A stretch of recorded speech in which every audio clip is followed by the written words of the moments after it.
Today I will talk about a book Berezina by Sylvain Tesson.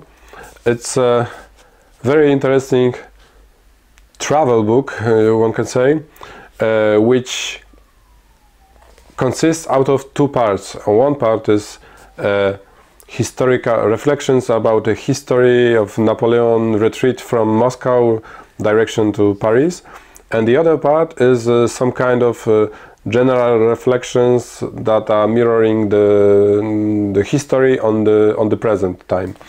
And I would say, as I said, that it's uneven matched, because the historical part is very, I would say, sophisticated, and I admire it a lot. But those reflections about the present time are sometimes maybe not stupid, but I would say close to it. Stay with me, let's discuss it.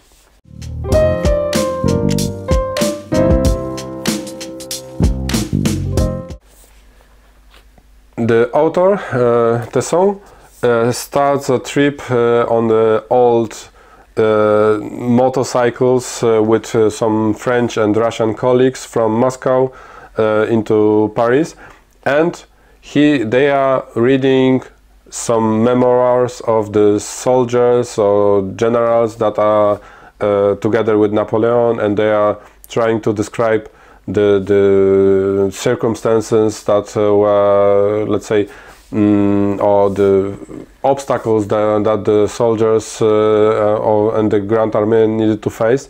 And it's sometimes astonishing how many difficulties they had. It was very, very cold. In Russia it's always cold in winter. They don't have global warming yet, well, jokes aside. But it's like very eyes-opening how hard it was to survive in these conditions. They had also those two Russian armies that were attacking them from time to time, but also they were struggling with the circumstances. The ground, this whole area was without any possibilities of I don't know, any kind of food, logistics, and so on. It's really very interesting how the author describes the conditions under which the soldiers needed to come home. Yeah, it's majority of them didn't come home because it was so freezing. They weren't even mentally prepared for such conditions. And it was funny because in one part there was like one sentence that it was said that the Poles, were preparing for themselves for winter time, and they were organizing hats and warm clothes and so on, because they were closer to Russia. They knew, yeah. And the French were more like trying to organize some precious stuff, some like to steal something like sculptures, money, and so on.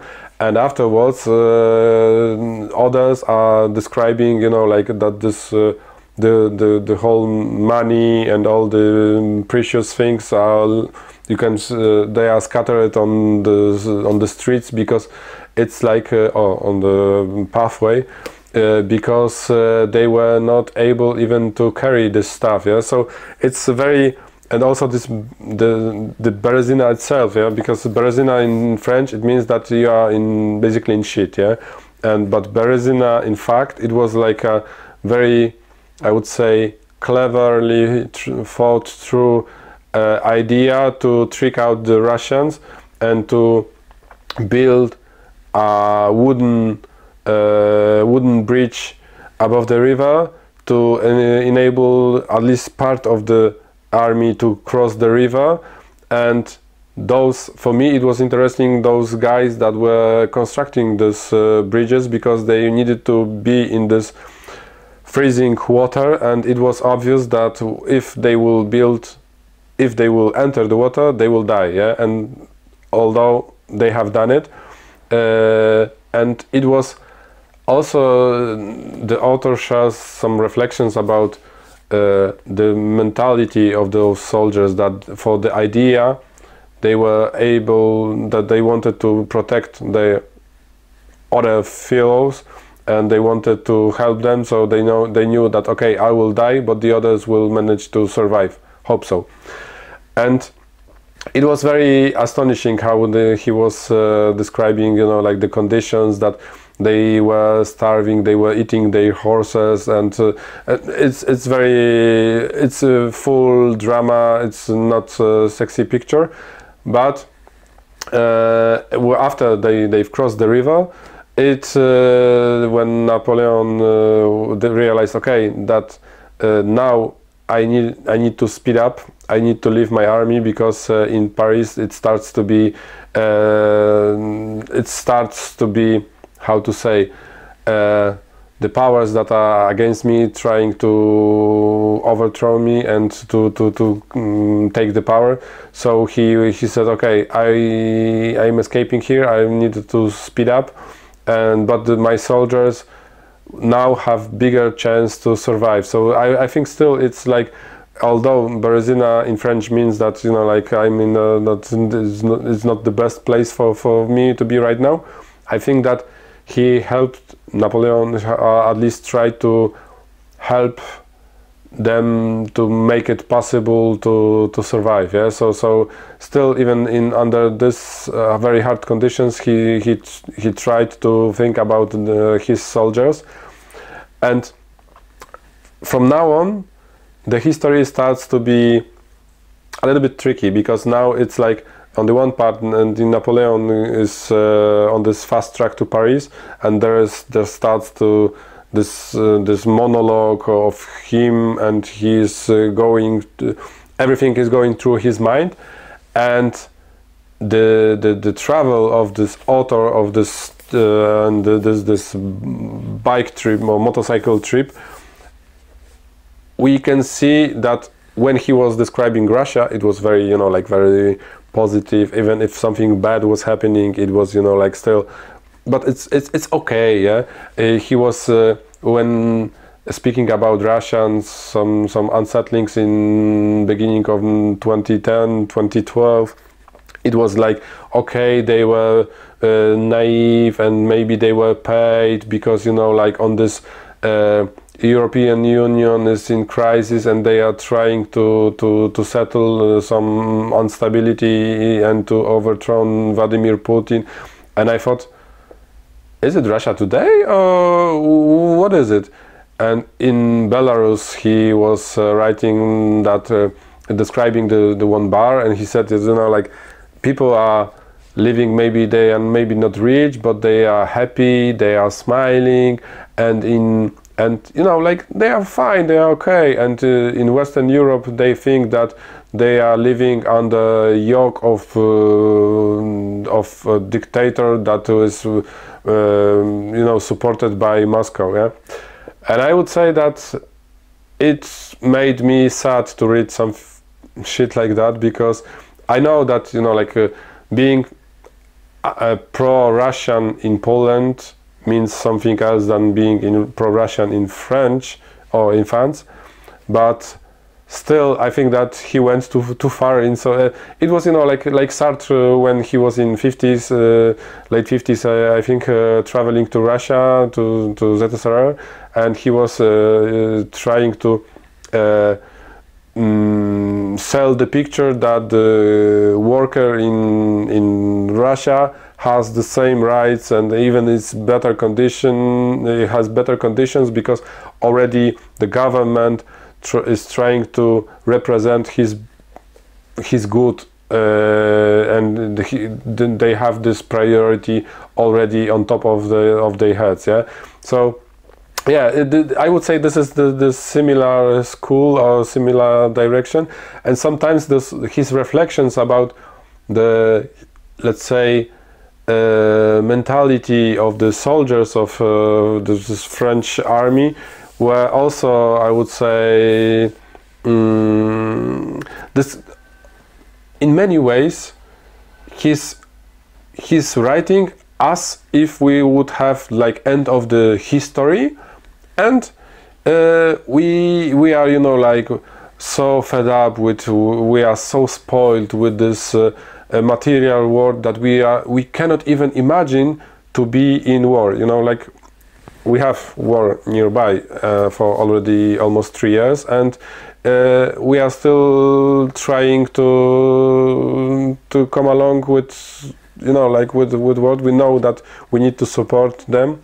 And you know, like I think that Sławomir Mrożek, the one Polish writer who survived the Second World War, he has written something more, I would say, clever, and he said, you know, like you are not prepared, you are never prepared for war. Yeah, it starts, then you are escaping, you are lying on the ground nearby a forest for 1 day, 2 days, 1 week, and then you are trying to survive, and this is the war.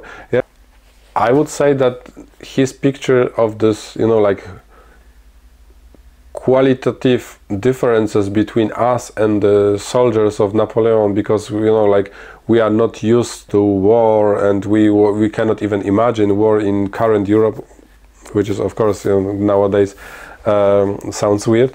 But I would say that we are a little bit spoiled with the fact that for recent, I don't know, 80 years, not even 80 years, we didn't have war, but it's exception. Usually it was happening something like that, yeah.